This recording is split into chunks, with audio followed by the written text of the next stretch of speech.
কৃষ্ণ কৃষ্ণ শুধু শ্রী কৃষ্ণ।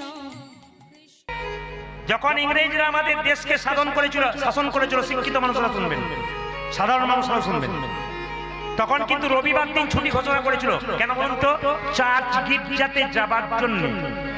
মুসলিমদের শুক্রবার দিন ছুটি থাকে মসজিদে যাবার জন্য, জুম্মার নামাজ পড়ার জন্য।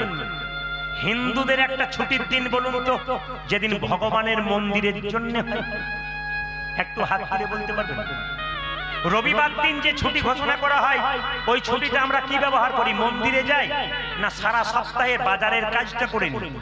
যারা সরকারি চাকরি করি বা যে কোনো বেসরকারি কাজ করি, শনি রবিবার, শনিবার হাফ আর রবিবার কি?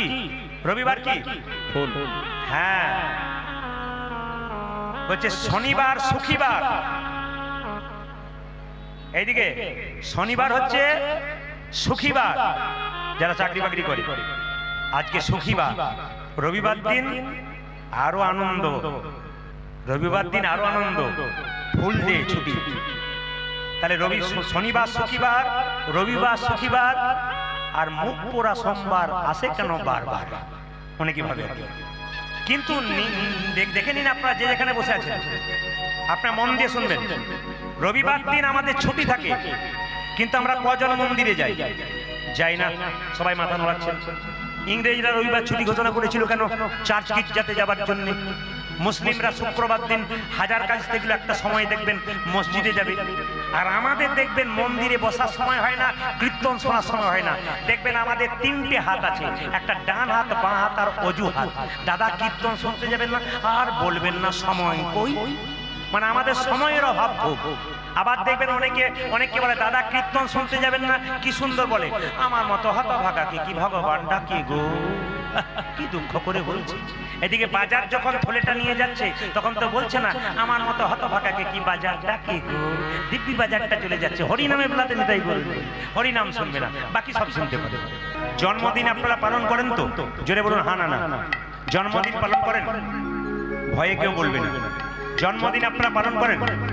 যার জন্ম আছে তার জন্মদিন আছে নাকি?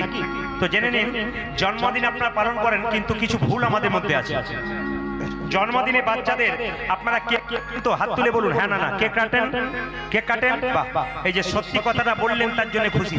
অন্য জায়গাতে ভয়ে বলে না, যদি কিছু বলে জেনে নিন। আপনারা কেক কাটেন, একটা মোমবাতি জ্বালিয়ে কি বলেন? হ্যাপি বার্থডে টু ইউ ফুস। একটি ডিজাইন। এটা কিন্তু ভারতবর্ষের সনাতন ধর্মের মানুষের নয়। আপনার শিক্ষামূলক কথা শুনে নিন। এইদিকে যেটা আপনারা করছেন, হ্যাপি বার্থডে টু ইউ আপনারা করছেন, জেনে নিন এটা কিন্তু আমাদের সনাতন ধর্মের নয়। এটা কাদের বলুন তো? এটা হচ্ছে খ্রিস্টানদের। আমরা খ্রিস্টান কালচার ধরতে ধরতে, পাশ্চাত্য কালচার ধরতে ধরতে আমাদের কিন্তু আস্তে আস্তে আমরা নিতাই গৌর হরিবোল হয়ে গেলাম। এই জন্য আপনাদের কাছে নিবেদন করলাম, ইংরেজ ছেড়ে গেল আমাদের দেশটাকে, কিন্তু কিছু কিছু জিনিস রেখে গেল যেগুলো আমরা ভুলতে পারলাম না। একটু মন দিয়ে শুনবেন, যে যেখানে বসে আছেন। বাচ্চার জন্মদিনে যে কেক কাটছেন আর মোমবাতি জ্বালাচ্ছেন, এতজন কীর্তন শুনছেন, হাত তুলে বলুন তো কেক কেন কাটা হয় আর মোমবাতি কেন জ্বালানো হয়? সব মাথা নোড়াচ্ছে এমনি এমনি করে, কেউ আবার অনেক কিছু করছে। জেনে নিন কেক কেন কাটা হয়। একজন হাত তুলে বলতে পারলে আমি খুশি হব, কেউ বলতে পারবে না। আমি কয়েকদিন আগে এক মাস্টারমশাইয়ের বাড়িতে মাসা ছিলাম, কীর্তনে যাব, তার আগে বললো, প্রদীপ বাবু আজ আমার নাতির জন্মদিন। বললাম খুব ভালো কথা। তোনার বাড়িতে যখন হ্যাপি বার্থডে টু ইউ ফুস ওটাও চলছে আর কেক কাটাও চলছে। আমি জিজ্ঞেস করলাম, মাস্টারমশাই মানে এটার মানে বুঝতে পারলাম না, কেক কেন কাটা হয় আর মোমবাতি কেন নেভানো হয়? উনি বলছেন, ওই পাড়া সব করছে তাই এরাও করছে আর কি। মানে ভদ্রলোক নিজেও জানেন না। আমরা সব নকল করি, কিন্তু মানে বুঝি না। জেনে নিন আপনারা, সনাতন ধর্মের মানুষ আমরা, কি বলবো জেনে নিন, আমাদের কোন দিনটা পালন করা উচিত, জন্মদিনে কি করা উচিত আগে জেনে নিন। জন্মদিনে কার পালন করা কি উচিত? জন্মদিনটা হচ্ছে কেক কাটা নয়। মায়েরা বাচ্চাদের শুভ দিনে ডিম খাওয়ান, জোরে বলুন হ্যাঁ না না। কেকের মধ্যে কি থাকে? ডিম। এখন ডিমবিহীন কেকও তৈরি হচ্ছে, কতজন দেখছে বেছে কোনটা ডিম দেওয়া কোনটা ডিমবিহীন? বিচার করে বলবেন। আপনার ডিমকে শুদ্ধ মনে করছেন না শুভ দিনে, আর ডিম দিব্যি খাচ্ছেন, শুভ হচ্ছে না অশুভ হচ্ছে? আপনি দীপ জ্বালাবেন, দীপ নেভাবেন কেন? সনাতন ধর্মের মানুষদের, ভারতবর্ষের সনাতন ধর্মের মানুষদের জন্য শাস্ত্র নিয়ম করে দিয়েছে, বাচ্চার জন্মদিনে একটা ঘিয়ের প্রদীপ জ্বালান। মন্দিরে গিয়ে ভগবানের কাছে প্রার্থনা করে বলুন, হে প্রভু, আমার ছেলে মেয়ের জীবন দীপ যেন দীর্ঘক্ষণ ধরে জ্বলে। তেলের প্রদীপ বেশিক্ষণ জ্বলে না ঘিয়ের প্রদীপ বেশিক্ষণ জ্বলে? ঘিয়ের প্রদীপ দেবেন, কেন ঘিয়ের প্রদীপ যেমন দীর্ঘক্ষণ ধরে জ্বলে, আমার ছেলের জীবন প্রদীপ যেন দীর্ঘদিন ধরে একই রকম। দুই, কত সুন্দর কথাগুলোর মানে আছে দেখুন। আপনি কেক কাটছেন, কাটুন, যা করবেন, ওগুলো তো বারণ করলে আপনারা করবেন না। কিন্তু এখন আমি সবচেয়ে খুব খুশি এই জন্যে, প্রায় জায়গাতে কীর্তন করতে যায়, যার বাড়িতে বাসা পাই, সেই মেয়েটি, বাচ্চা মেয়েটি তার বাবাকে বলে, প্রদীপ বাবু বলেছে কেক কাটা চলবে না, নেভানো চলবে না, মোমবাতি, আমাদের এইটাই করতে হবে। বাবা তখন বলে, এই যে তুই জানতে পেরেছিস যেটুকু বয়স থেকে, তার জন্য খুশি হয়ে গেছি। একজন মেয়ে, এইটুকু বাচ্চা, তার বাবাকে বলেছে অন্নপ্রাশনের দিনে রক্ত মুখ দেখবে না, প্রদীপ বাবু বলেছে রক্ত মুখ দেখবে না, মাছ মাংস ডিম কিচ্ছু, মাছ মাংস কিচ্ছু করা যাবে না, আমার জন্মদিনে কিন্তু সবাইকে নিরামিষ খাওয়াতে হবে। এই যে বাচ্চাগুলো বুঝতে পেরেছে, এর জন্য আমরা খুশি হয়ে যাই। আমাদের সনাতন ধর্মের কিছু কিছু মানুষ বুঝতে পেরেছে। মায়েরা প্রসাদটা দেবেন কি? একটু পরমান্ন তৈরি করে তুলসী পত্র দিয়ে গোবিন্দের চরণে বলবেন, হে প্রভু, আমার ছেলে যেন ভবিষ্যতে প্রসাদ ভোজি হয়ে তোমার চরণে নিতাই গৌর হরি বল বলে আশ্রয় লাভ করতে। মায়েরা এরকম প্রার্থনা ভগবানের কাছে করবেন, তবে তো ভালো ছেলে পাবেন। স্বামী বিবেকানন্দ বলছে, আমাকে পাওয়ার জন্য আমার মা বেনারসের মন্দিরে মাথা ঠুকেছিল, আমি আগে এমনি এমনি পাই নাই। জেনে নিন, বাচ্চা ভালো পেতে গেলে মাকে বহু কাজ করতে হয়, বাচ্চা ভালো পেতে গেলে বাবাকেও ভালো কাজ করতে হয়, তবে বাচ্চা ভালো পাওয়া যায়। শুধু কীর্তন শুনলে হবে না, আপনাকে কিছু কর্ম করতে হবে, যার জন্য বাচ্চা ভালো পাবেন। আপনারা ইস্কন মন্দিরে চলে যান, মায়াপুরে শিল প্রভুপাদের মূর্তি আপনারা দেখতে পাবেন। ওই শিল প্রভুপাদ কলকাতার ছেলে, তার বাবা কলকাতার মানুষ ছিল, কলকাতায় চাকরি করতো, 10টায় অফিসে যেত, 9টা পর্যন্ত দরজায় বসে থাকতো। কোনো বৈষ্ণব পেরিয়ে গেলেই শিল প্রভুপাদের বাবা তাকে ডেকে বলতো, একবার আসুন, কি হয়েছে বলবেন তো, একবার আসুন, আরে কি হয়েছে বলবেন তো, আমার ছেলের মাথায় একবার হাত দিয়ে বলুন, যেন রাধারানীর কৃপা হয়, যেন কৃষ্ণের কৃপা হয়। আমার মাথায় হাত দিতে হবে না, আমার ছেলের মাথায় একটু হাত দিয়ে বলুন। এইরকম বাবার চেষ্টা ছিল বলেই তো ছেলে শিল প্রভুপাদ বিশ্ববিখ্যাত হয়েছিল। বাবার চাওয়া যদি এরকম ভালো হয়, তবে তো বিশ্ববিখ্যাত সন্তান হতে পারে। বাবা, চাওয়াটা কিন্তু ভালো হতে হবে, তবে সন্তান আপনি ভালো পাবেন। একবারে মাথায় রাখবেন, মায়ের চাওয়া যেমন ভালো হবে, বাবার চাওয়া তেমন ভালো হবে। রাস্তা দিয়ে বাচ্চাকে নিয়ে যাচ্ছেন, কোনো বৈষ্ণব দেখলে দেরি করবেন না, পায়ে প্রণাম করান। কোনো গুরু দেখলে দেরি করবেন না, পায়ে প্রণাম করান। কোনো ভক্ত দেখলে দেরি করবেন না, সঙ্গে সঙ্গে প্রণাম করান। ওদের যে আশীর্বাদ, ওইটাই তো আপনার সন্তানের জীবনে কাজে লেগে যাবে। আপনাদের গুরুদেবের নাম আপনারা জানেন? যশোমতীর গুরুদেবের নাম কেউ জানেন? জোরে বলবেন। যশোমতীর গুরুদেবের কেউ নাম জানেন? মা যশোদা, কৃষ্ণের মা। যশোমতীর গুরুদেবের নাম ছিল কর্ণম মুনি। ভালো করে শুনবেন। ওই কর্ণম মুনি একদিন যশোমতীকে বলল, যশোদে, কাল আমি একাদশী করেছি, আজকে, কাল ছয়ন একাদশী ছিল না? জোরে বলুন। হ্যাঁ, না, কাল ছয়ন একাদশী ছিল না? কালকে একাদশী করেছি, আজ তোর বাড়িতে পালন করবো, পালন সেবা করবো। যশোমতী বললো, বাবা রে, আমার কি ভাগ্য ভালো গুরুদেব, আপনি আমার বাড়িতে। আরে আসুন আসুন আসুন আসুন। কৃষ্ণ তখন উঠোনে খেলা করছে, এইটুকু বাচ্চা। আর যশোমতী বলছে, আমি রান্না বান্না করে দেবো, কোনো অসুবিধা নেই, আপনি বসুন। তখন গুরুদেব একটি কথা বলে দিয়েছে মুখ ফসকে, তোরা হলি গোয়ালিনীর জাতি, তোদের হাতে খেলে হবে ক্ষতি। ভগবান উঠোনে বসে মনে মনে ভাবছে, তুমি জাতির বিচার করছো, আজকে তোমাকে দেখাবো আমি কোন জাতিতে এসে বসে আছি। বসে যা। ভগবান উঠোনে বসে আছে, দিব্যি ধুলো বাকি মাখছে, আর মনে মনে ভাবছে, লোকে ভাবে আমায় ধুলো বালি মাখি, আমি তো পাগল নই, আমি তো সব বুঝি, আমি বাচ্চা ছেলে। মুনি গুরুদেব মনে মনে ভাবছে, আমি দিব্যি খেলা করছি, খেলা করি নাই, জগৎকে নিয়ে আমি খেলা করি। এই দিয়ে তাকান আমার দিকে। ভগবান কৃষ্ণ ছোট্ট অবস্থায় উঠোনে খেলা করছে। যশোমতী বলছে, আমার হাতে খাবেন না। না না, তোরা গোয়ালিনীর জাতি, তোদের হাতে খেলে হবে আমার ক্ষতি। ভগবান বলে, দেখাচ্ছি তোমাকে আমি কে বলি। লক্ষ্য করুন, আজকে যশোমতীকে বললো, চাল ডাল দিয়ে দে, আমি নিজে হাতে রান্না বান্না করে খাবো। সবাই তাকান আমার দিকে। যশোমতী চাল ডাল দিয়েছে, রান্না বান্না অন্ন ব্যঞ্জন তৈরি করে। দেখবেন যারা ভক্ত মানুষ, কিছু মনে করবেন না, যখন নিরামিষ প্রসাদ পাই, তখন দেখবেন শ্রী জনার্দন বলে দেখবেন কপালে ঠেকিয়ে তারপর খায়। দেখে নেবেন আপনারা, যারা এখানে যত ভক্ত এসছেন লক্ষ্য করবেন, দেখবেন নিরামিষ খাবার খায়, তখন জনার্দন বলে কপালে ঠেকিয়ে খায়। এখন যেই না জনার্দন বলে কপালে ঠেকাতে গেছে, কিংবা শ্রী মধুসূদন বলে ঠেকাতে গেছে, ভগবান শ্রীকৃষ্ণ, গুরুদেব চোখটা মুজেছে, শ্রী মধুসূদন বলে, জনার্দন বলে, ভগবান গোপাল তখন হামাগুড়ি দিতে দিতে গুরুদেবের ভাতে মুখ দিয়ে চপ চপ শব্দে খেতে শুরু। যশোদে দেখ দেখ দেখ সব পণ্ড করে দিল রে। বলে কেন? তোর গোপাল উঠোনে খেলা করছিল, চোখ মুজেছি, আর বেটা কখন চলে এসেছে আমার সব ভাতগুলো খেয়ে নিল রে।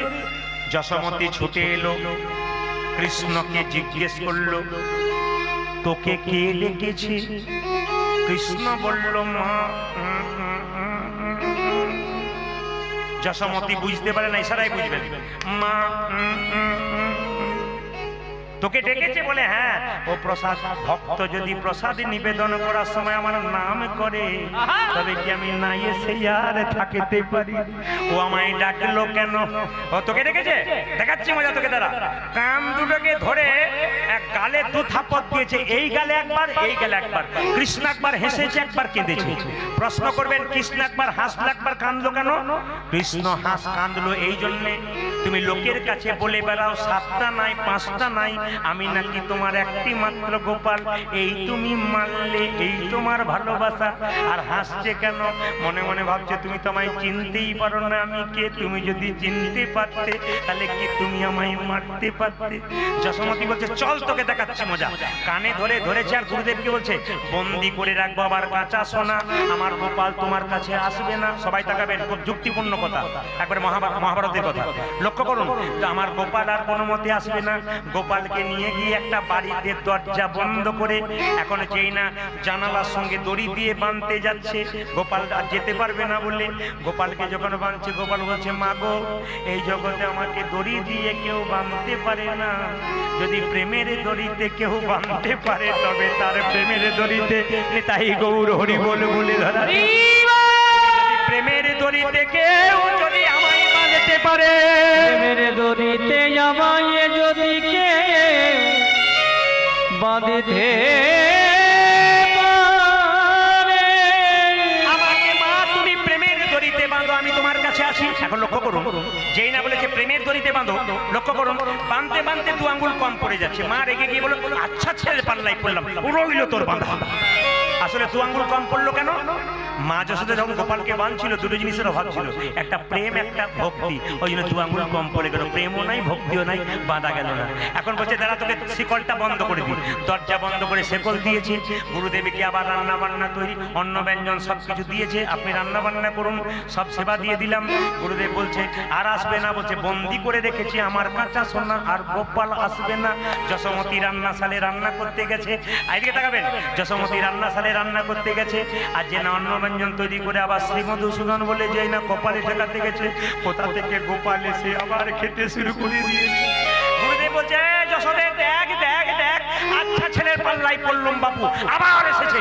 যশোমতি রান্নাশাল থেকে বলছে না ও আমার গোপাল নয়, পাড়ার কেউ বটে, ভালো করে দেখো। বলে তুই দেখে যা একবার। যেই না যশোমতি বাইরে এলো, দেখলো সত্যি গোপাল বসে বসে গুরুদেবের অন্ন খাচ্ছে। যেই না অন্ন খাচ্ছে বলছে গুরুদেব এ আমি কি দেখলাম, বন্দি করে রেখেছি আমার কাঁচা সোনা, বাইরে আমার গোপাল সোনা এলো কি করে? গুরুদেব মনে মনে ভাবছে একবার দরজা খোল, আমি তো এতদিন বনে জঙ্গলে ঘুরে বেড়ালাম ভগবান দেখার জন্য, কিন্তু পেলাম না। যেই না দরজাটা খুলেছে অমনি দেখলো ঘরে একটা গোপাল বসেই আছে, আর বাইরে একটা গোপাল গুরুদেবের অন্ন খাচ্ছে। গুরুদেব মনে মনে ভাবছে এতদিন বনে জঙ্গলে ঘুরে বেড়ালাম, ভগবান দেখতে পেলাম না।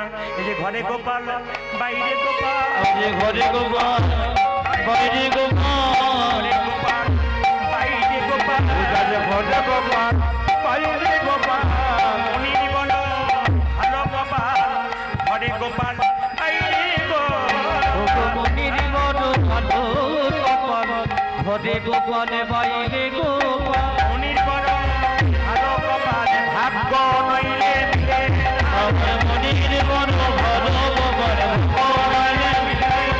মনির বড় ভালো গোপাল, আমার মনির বড় ভালো গোপাল, ঘরে গোপাল, বাইরে গোপাল। ভগবান শ্রীকৃষ্ণ বসতে হবে, মা যশোদা সাজাচ্ছে, ওগো নন্দরানী কৌতূহল আমার গোপাল এলো ইয়া বলে, আজ নন্দরানে আরে কত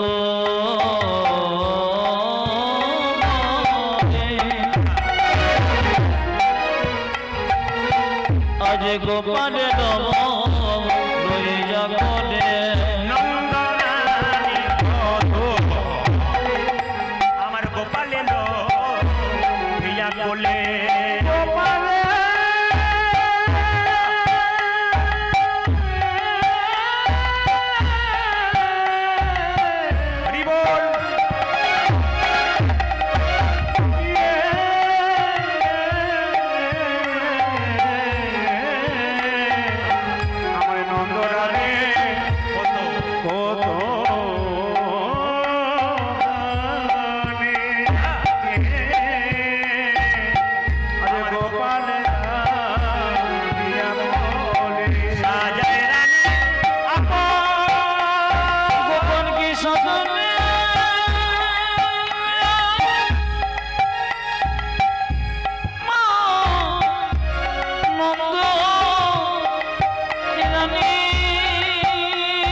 সাজায় মন সাধে সাজায় রানী আপন মন সাধে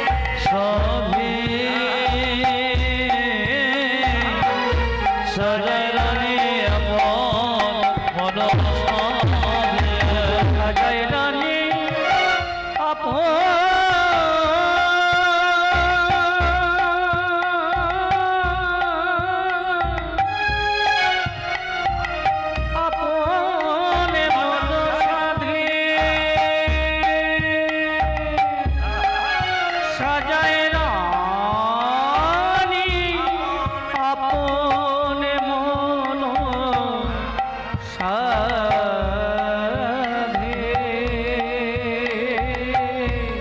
সাজায় রানী আপন বলো সাজায় দেয় মা বর্গি সাজায় দেয় মা সাজায় দেয় মা আজ সাজায় দেয় মা গোপালকে কোলে লইয়ে সাজায় দেয় মা গোপালকে কোলে লইয়ে সাজায় দেয় মা গোপালকে কোলে লইয়ে সাজায় দেয় মা গোপালকে কোলে লয়ে সাজায় দেয় মা নিজের গোপালকে কোলে লইয়ে সাজায় দেয় মা নিজের গোপাল কোলে লইয়ে আপন মনে সাজে নিজের গোপাল কোলে লইয়ে আপন মনে সাজে নিজের গোপাল কোলে লইয়ে আপন মনে সাজে নিজের গোপাল কোলে লইয়ে আপন মনে সাজে নিজের গোপাল কোলে লইয়ে সাজায় দেয় মা সাজায় রানী আপন মন সাধে সাজায় রানী আপন মন সাধে মা যশোদা বলছে হ্যাঁ রে তুই যাবি কোথায়? বলছে মা তুমি তো আমার কথা ভাবছো, আজকে দাদা বলাইয়ের জন্মদিন, নব লক্ষ ধেনুর দল কে যোগাবে দিন দল অজনম লক্ষ ধেনু দল কে যোগাবে দিন দল নব লক্ষ ধেনুর দল কে যোগাবে দিন দল নব লক্ষ ধেনুর দল কে যোগাবে দিন দল গৃহ মাঝে গৃহ মাঝে গৃহ মাঝে রহিতে না পারি গৃহ মাঝে রহিতে না পারি আমি গৃহ মাঝে রহিতে না পারি গৃহ মাঝে রহিতে না পারি ঘরে রহিতে পারি না মা, ঘরে রইতে পারি না মা, ঘরে রহিতে পারি না মা। আমি ঘরে রইতে পারি না মা। ভক্ত যদি আমায় ডাকে ঘরে রহিতে পারি না মা। ভক্ত যদি আমায় লাগে ঘরে রইতে পারি না মা ভক্ত যদি আমায় ডাকে ঘরে রহিতে পারি না মা। তোমরা ভক্ত যদি আমায় ডাকে ঘরে রহিতে পারি না মা। ভক্ত যদি আমায় ডাকে ঘরে রইতে পারি না মা আমি ঘরে রইতে পারি না মা। গৃহ মাঝে গৃহ মাঝে গৃহ মাঝে রহিতে না পারি গৃহ মাঝে রহিতে না পারি বাবা তুই গোষ্ঠে গিয়ে কি করবি? মা আমি কি করবে জানো? মা কই আমি চড়াবো বাছুর মা।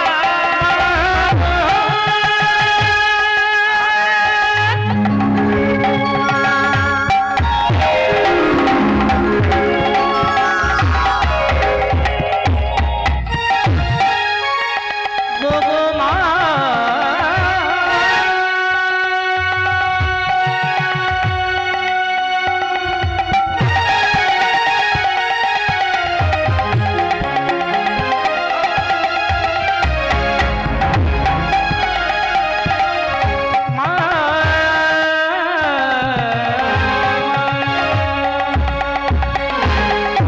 মাগো যাবে চড়াবো বাছুর ওরে পড়াইয়া দেহ ধরা মন্ত্র পড়ি বাঁধি চূড়া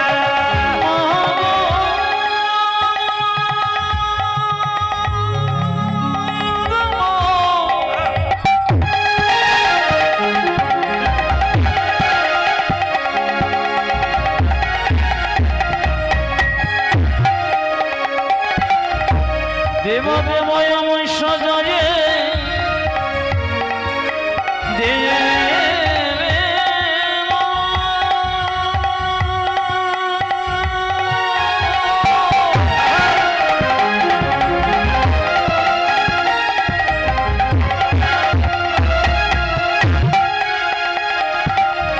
আমার গোষ্ঠী যাবরি সময়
তিলকা ভালে বনমালা দে মা গো লতা তিলকা ভালে বনমালা দে মা লতা তিলকা ভালে বনমালা দে মা গলে লতা তিলকা ভালে বনমালা দে মা গলে মোহনিয়া মোহনিয়া মোহনিয়া বাসি দে মা হাতে মোহনিয়া বাসি দে মা হাতে মোহনিয়া বাসি দে মা হাতে মোহনিয়া বাসি দে মা হাতে সুদাম সুদাম দাম সুবলা দি অংশুমা হরি শ্রীরাম সুদাম দাম সুবলা দে অংশুমা শ্রীরাম সুদাম দাম সুবলা দি অংশুমা সুদাম দাম সুবলা দি অংশুমা দাঁড়াইয়া দাঁড়াইয়া আছে রাজপথে দাদাজি যা যাচ্ছে রাজ